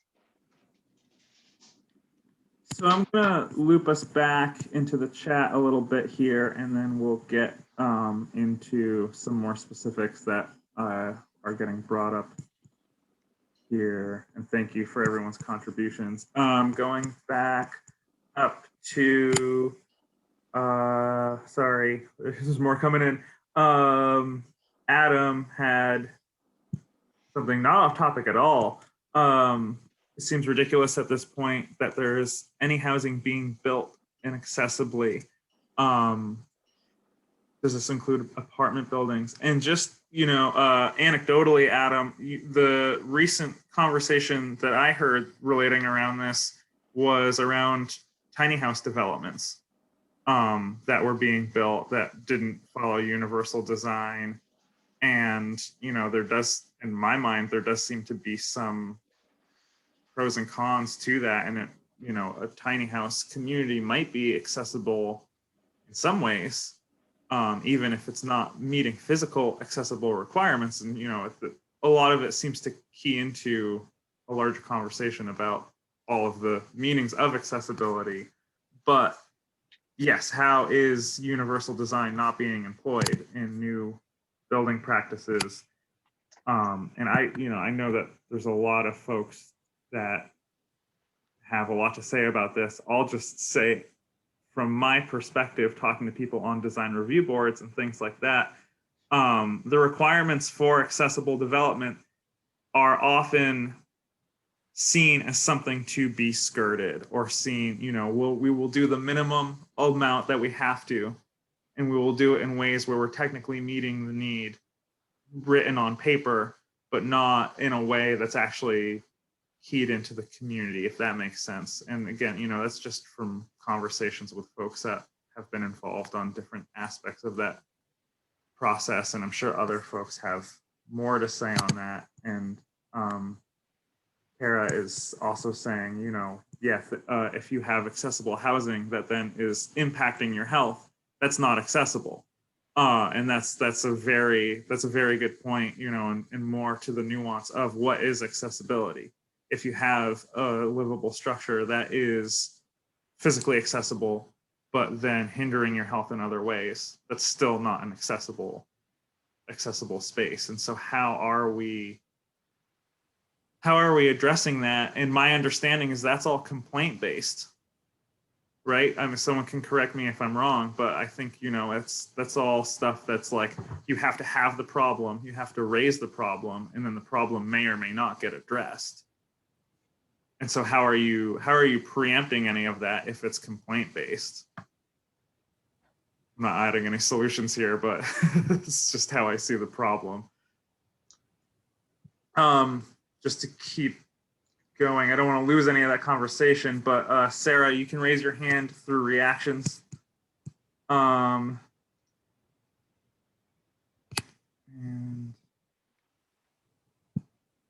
Define, if you had a question. Hi, thank you. Hi, I'm Tafine Dean from Congressman Peter Welch's office. The one sort of question or maybe topic that I was hoping to hear from Sam, I know you were saying this is not related, I apologize, but just kind of understanding what the needs are of our BIPOC communities of disabilities, just kind of building that intersectionality into all of the work wonderful work that's been talked about here.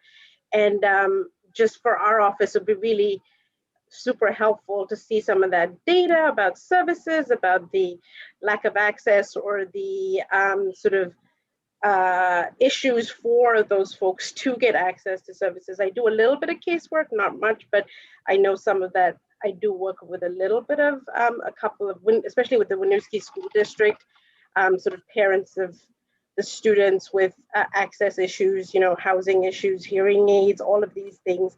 So maybe if there was an opportunity to present some data or some work about some of the stuff that's happening with the lens of our BIPOC community would be really helpful for us. Thank you. We do have that outlined in our state plan. Hard numbers might be something we would look to VCIL for other direct service organizations, but I would be happy to send that along to you. I'll just, I don't have to send you the whole plan because there's a lot to it, but I can break out that relevant section of unserved, underserved, and served populations in the state. And we look at it in a variety of lenses, and that would cover some of that, at least areas and demographics, and some what is being unmet, what is being undermet, and what is being met. So I'll send that along. Great, thank you. I'm wondering, I happen to notice, obviously Sarah is on the call, Sarah Launderville, but I noticed that Safakor, who works for VCIL, is also on the call, and I know Safakor pinpoints some of the issues that you raised, the fee. Not to put anyone on the spot, but I was wondering if Safakor has any comments about that at this time. Thank you, Sam. Yeah, so just as Tom has already said, I think this is a process. And Tiffany, as you notice, I think data has been one thing that we are all struggling with, especially to know how far we are really serving everybody. So as Tom expressed, I will wait patiently for that information to get access to get to you. And if you have access to it, you can ask me any question. I am dealing with the youth specifically, but I think our meetings with the how do you call it? Ethic and social justice also is pulling up some data there to make sure that everybody is served. So it's a continuous dialogue that we are having around the table. Thank you, Sam. Great, thank you.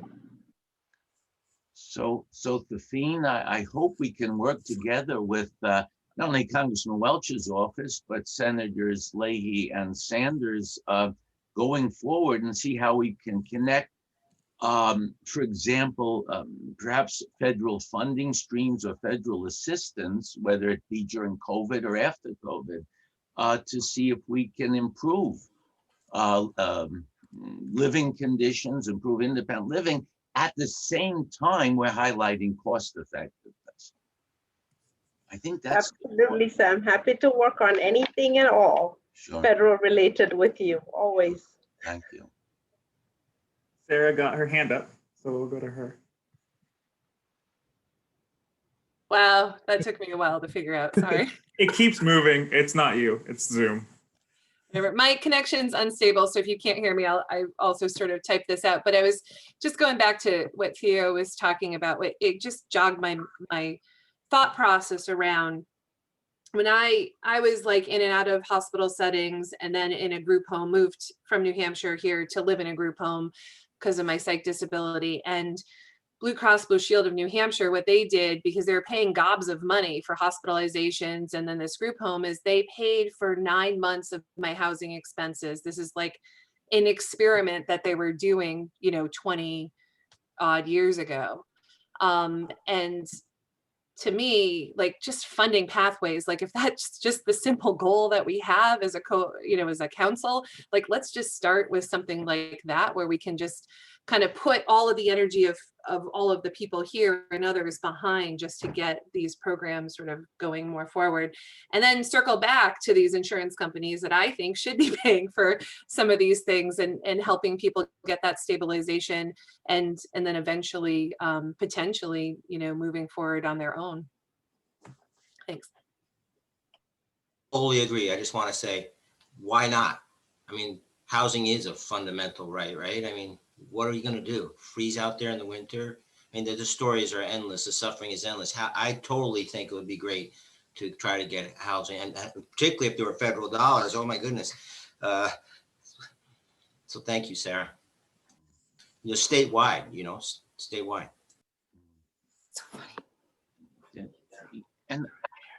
And if I may say, we talked all around it, but we didn't use the word socioeconomic, or the term socioeconomic determinants of health. I think we all basically said today that housing is possibly the most important, but it's all of these socioeconomic determinants of health that need to be emphasized, that can keep people living independently. And that's what the Olmstead Plan, in my mind, that's what the Olmstead Plan is all about. So as we move forward, I hope people, at least from my perspective, keep in mind the socioeconomic determinants of health. We're concentrating on housing today, but again, all these things are interrelated. I know, Tom? Yeah, awesome. So I was going to share screen. I hesitate a little bit just because I can still see the chat, but I won't be able to stay on. Meant to be thrown. So what I was going to share, just a little primer, is that we have been developing in these previous webinars, and we met as a work group. Some folks met in a work group once since the last webinar to develop some of these ideas, like we're talking about, into short-term advocacy that we could be going to the state with, and really trying to highlight a singular point to do advocacy around, to highlight some of these issues. And then long-term, like I mentioned before, developing the Olmstead Plan that we would like to see. and that can be much more broad in its topic. So what I was going to share was just some of the ideas that have been generated in those conversations so far. And of course, it's just the start, and a lot has come up just in this conversation already. So, you know, just keep in mind, this is not a complete list, but just to start this conversation and to sort of break it down into, you know, what is the short-term advocacy topic that we really want to highlight that, you know, really would drive this or make it relevant in the current day. And then long-term, what are the challenges that we would want and objectives that we would want to be addressing in a revised Olmstead plan.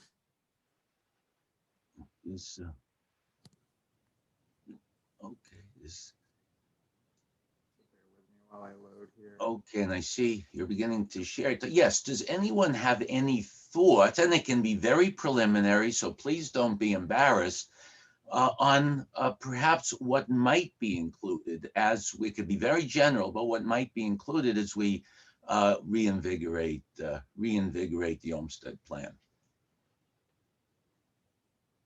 Yeah. Or let me put it this way. As I said before, it's not a plan. It's a list of 11 challenges.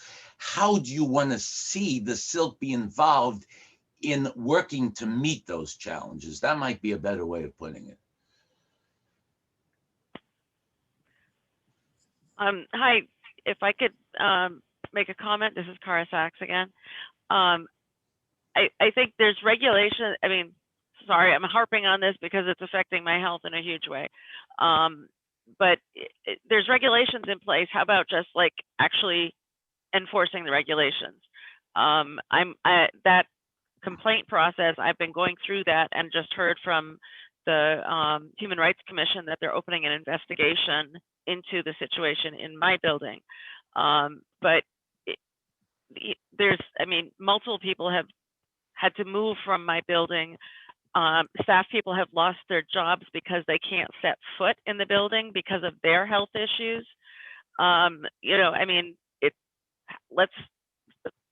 I think it needs to be a priority. There's things in place. Let's enforce the regulations. Thanks.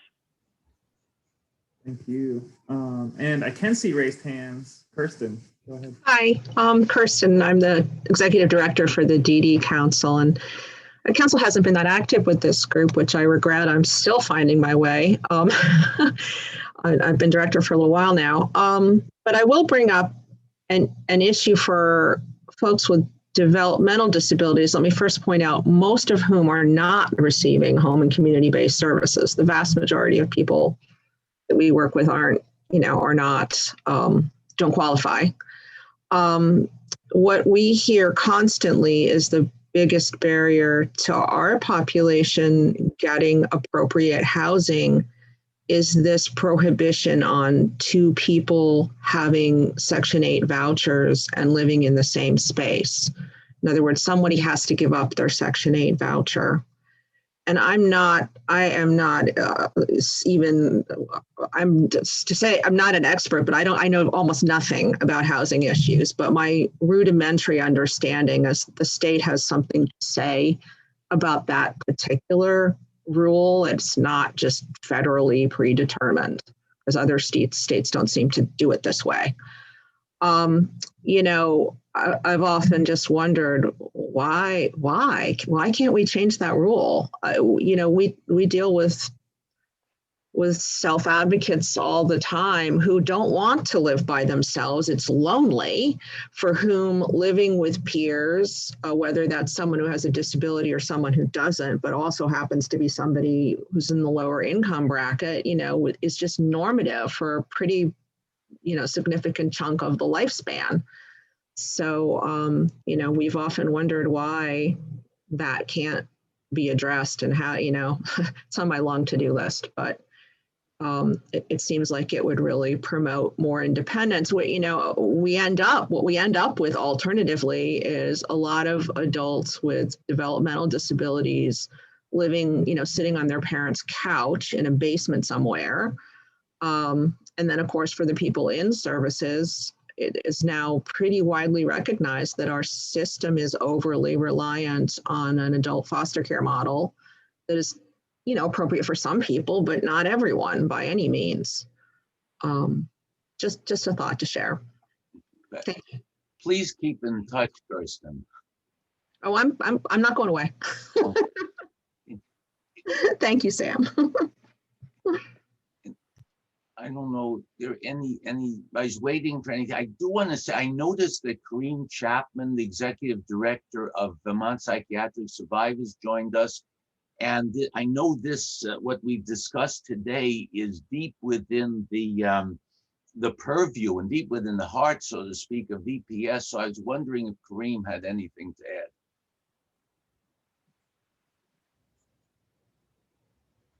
If Kareem is still,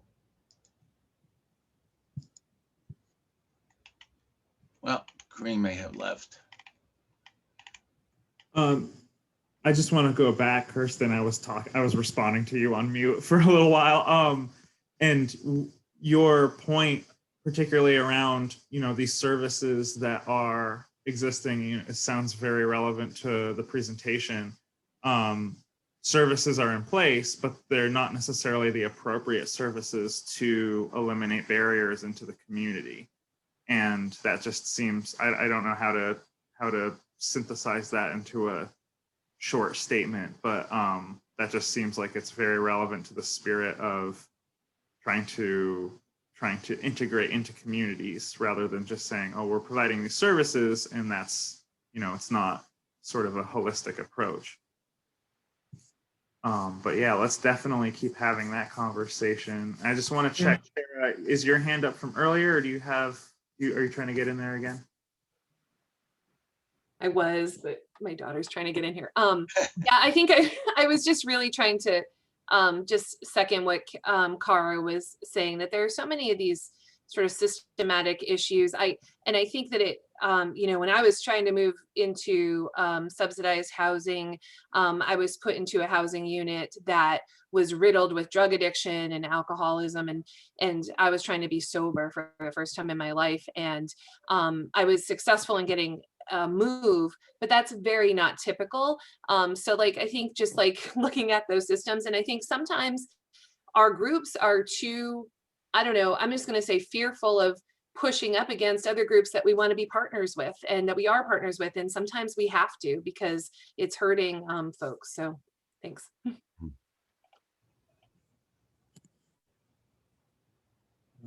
Well, we are approaching our time here, and I just want to say we'll keep building on this. This is sort of the long-term objective of these webinars, is to develop some short-term advocacy and long-term plan development. And we will follow up again in a more focused work group. And if folks are interested in participating in that, definitely let me know, and you'll get invited to those conversations. But really, yeah, the top list, and these are not, you know, I'm not trying to dictate where things need to go. I'm just putting them, you know, on a reaction where I think they would fit, but I'm happy to move them around. Really, the hope is to narrow something down in that top category so that we could fund a research or white paper around that and do some really pointed advocacy. And then that bottom list is everything we want to incorporate into a new plan, that, or an updated plan that we would see. That's actually a plan, as opposed to the current plan, which is just a list of challenges, as we always say. So I'll pop out of here, and you know, we'll just sort of do a last, if anyone has any last. Oh, I'm sorry, I wasn't seeing this on the chat. Pop that screen back up and scroll down a little bit. No, I was just curious to see what are the things on the plan, trying to just be very much clear and see what I could also add, maybe. Talking about the plan, I just want to remind us that as much as they are advocacy plans or points that we have, we might want to remind ourselves about the timing. So some might be immediately focused, as you said, long-term and short-term, but timing is so much important in this era that we are now in terms of the COVID. I'm talking in terms of the fundings that are available, that we can make some things happen immediately, even though they are not going to be long-term, or if they will not have that long-term goals. I just want to remind us to take time into consideration also in terms of fundings that are available. Thank you. It's a good, thank you, Spakor. It's a good point. It reminds us that we have to keep our feet on the ground. You know, Yeah, definitely. And I just want to remind people, I know most of you already know this, but yes, together with concrete steps, what we feel we can actually get accomplished, together with working with our partners. The SILC does not do everything alone. It's working with our partners, like the direct service agencies that Tom was mentioning before. That's how things get done. If you look at the spill, it's working with our partners. And that's what the SILC wants to encourage. So my last word, Tom. I quickly also saw that there is a housing for youth who are transitioning. That it's so huge to me, because I do meet this type of discussions recently about how the resources are not really clear for them. So I would like us to have a second look at that, especially they don't know where to start from when we are talking about transitioning. Some were very clear, especially they might come out boldly, because I'm mentoring some of the youth now who want to have a panel discussion about housing. It's only that, you know, our youth, they have different interests. So I'm trying to make sure that we agree on a theme so that they can come out with their pressing issues affecting them. So hopefully we might have that type of conversation around them so that they come out and talk about what they are experiencing on the ground. But I just want to make it a little bit close to us that should be a very short-term goal, knowing very well that all our youth are transitioning, and there are some resources talking about housing now to engage them also. Thank you. Absolutely. And when that discussion is starting, I will let everybody be part of that, because it's a huge discussion they are having behind the scene and trying to come out boldly to talk about that in a panel discussion very soon. Thank you very much. Yeah, and I would just say that the SILC has definitely been eager to have that discussion and eager to move forward on that, but wants to hear that voice and be inclusive of that voice. And so that would be a great thing, and we would definitely prioritize that. And that is a good, place to sort of just quickly establish, tangible goals for next time. It sounds like we want to have discussions around youth transitional housing, and maybe Cephacor, we can connect on that and arranging that when it's timely. And I will send out to folks that are interested our underserved, served, and unserved state plan section that articulates that, just so that there's some, it's not gonna be full of data, but it'll start that sort of demographic breakdown.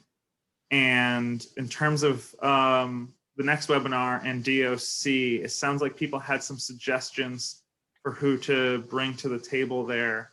And if people have those contacts, Sarah, you mentioned, I don't recall if it was Julie or Judy Hinkin.